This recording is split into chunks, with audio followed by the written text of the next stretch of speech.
బ్లాంచే Monier తన శరీర బరువు తగ్గిపోయి అస్థిపంజరంలాగా ఆ బెడ్ మీద నగ్నంగా పడుకొని ఉంది. బ్లాంచే మోనియర్ బెడ్ పక్కన కుళ్ళిపోయిన మాంసం, కూరగాయలు అండ్ బ్రెడ్ కనిపించాయి. తన చుట్టూ బొద్దింకలు తిరుగుతూ ఉన్నాయి అండ్ కుళ్ళిపోయిన ఫుడ్ మరియు తన మలమూత్రాలు ఉండటం వల్ల అక్కడ భరించలేని దుర్వాసన వస్తూ ఉంది. అక్కడికి గాలి కూడా వచ్చే అవకాశం లేదు.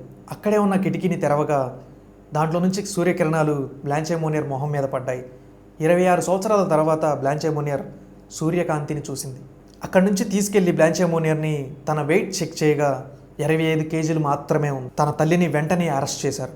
తన తల్లి ఇంత క్రూరంగా ప్రవర్తించిందని తన చుట్టుపక్కల వాళ్ళంతా ఆశ్చర్యపోయారు. కొడుకు మార్సెల్ మోనియర్ని కూడా అదుపులోకి తీసుకున్నారు. ఇదంతా చూసిన తన తల్లి తప్పు చేశానని అనుకుందేమో 15 రోజుల తర్వాత తను అనారోగ్యంతో చనిపోయింది. మరోవైపు బ్లాంచే మోనియర్ వివిధ అనారోగ్యాల దారిన పడింది. తన మిగతా జీవితం మొత్తం బ్లాంచే మోనియర్ హాస్పిటల్లోనే గడిపింది. 1913 64 సంవత్సరాలు కలిగిన బ్లాంచే మోనియర్ హాస్పిటల్లోనే చనిపోయింది. ఇదే తన 26 సంవత్సరాల సొంత కూతుర్ని స్టోర్ రూమ్లో నిర్బంధించిన ఒక తల్లి స్టోరీ.